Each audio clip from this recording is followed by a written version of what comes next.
At the heart of the difference between these two great novelists is the fact that C.S. Lewis is at heart is a teacher.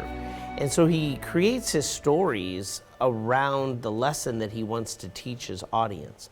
Whereas Tolkien is at heart a storyteller. He just wants to entertain his audience and so forth.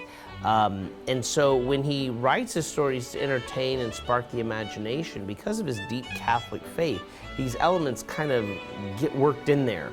Even he said they were unconscious at first in the writing and consciously so in the editing process.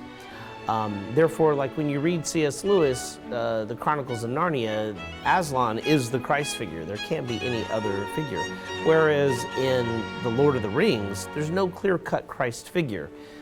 He leaves it open to our interpretation. Therefore, all these books written about Tolkien and what his stories meant.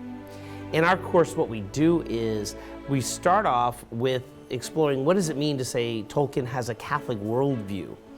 And then once we look at that, then we look at some of the background story from the Silmarillion, this 10,000-year history, even more so than that, that is the background for everything that happens in The Hobbit and The Lord of the Rings.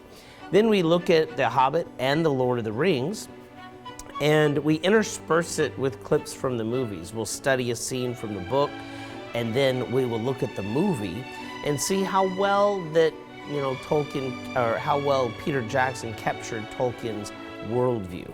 How well did it translate from book to film? For the most part, he gets it right. But occasionally in The Hobbit, he goes a little overboard and delving into a little fan fiction maybe. But that's the course in a nutshell.